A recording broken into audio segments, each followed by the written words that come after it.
Siz hech o'z uyingizda o'zingizni musofirdek his qilganmisiz? Atrofingizda hamma hayotda o'z o'rnini topgandek. Hamma baxtli, hamma muvaffaqiyatlidik. Faqat sizgina qorong'u bir xonada ich-etingizni yeb o'zligingizdan qoniqmayotgandek yashayapsiz. Men hech kim emasman, menda iste'dod yo'q, mening qo'limdan hech narsa kelmaydi. Bu gaplar tanishmi? Agar tanish bo'lsa, to'xtang. Bugun biz siz bilan o'ziga ishonchsizlik deb atalgan o'sha qorong'u zindonning eshiklarini ochamiz. Bu shunchaki psixologik trening emas. Bu qalbingizning asl qadrini qayta kashf qilish sayohati. Psixologiya tili bilan aytganda, bizdagi ishonchsizlik bolalikda urilgan aybdorlik tamg'alari yoki bugungi kunning mukammallik poygasidan charchash natijasidir. Lekin keling, masalaga balandroq nuqtadan qaraymiz. Islomiy nuqtai nazardan o'ziga ishonmaslik bu aslida Allohning ne'matiga nisbatan qilingan noshukrlikdir. Chunki siz tasodifan xato bilan yaralib qolgan maxluq emassiz.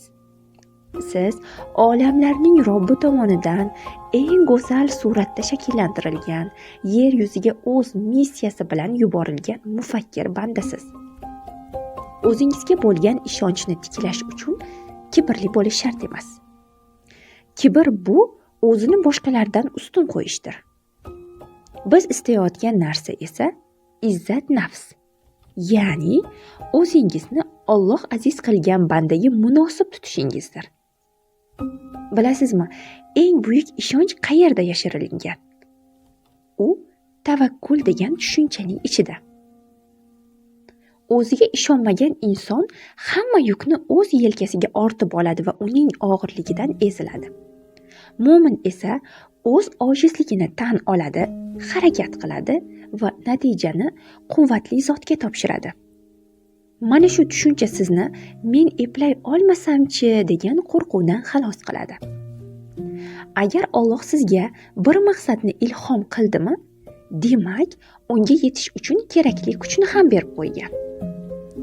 U zot ko'tara olmaydigan yukni hech bir nafsga yuklamaydi. Xo'sh, ishonchni amalda qanday shakllantiramiz? Birinchidan, ichingizdagi ayblovni, prokurorni to'xtating. O'zingizni so'kishni, kamsitishni bas qiling. Xato qilsangiz, tushkunlikka tushmang. Chunki siz insonsiz, farishta emas. Ikkinchidan, shukr qilishni o'rganing. Nafaqat bor narsalaringizga, balki o'zingizdagi bor imkoniyatlarga ham. Va nihoyat, harakat qiling. Ishonch bu divanda o'tirganda kelmaydi. U kichik bo'lsa ham tashlangan qadamlar orasida tug'iladi. Siz dunyo uchun bitta odam bo'lishingiz mumkin, lekin kimdir uchun butun bir dunyosiz. Eng muhimi, siz Alloh uchun sevimli bandasiz. O'zingizni qadrlashni boshlagan kuningiz butun dunyo sizga boshqacha qaray boshlaydi.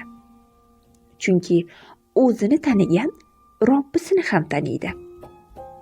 O'z qadringizni pasaytirmang. Siz mo'minsiz. Siz azizsiz.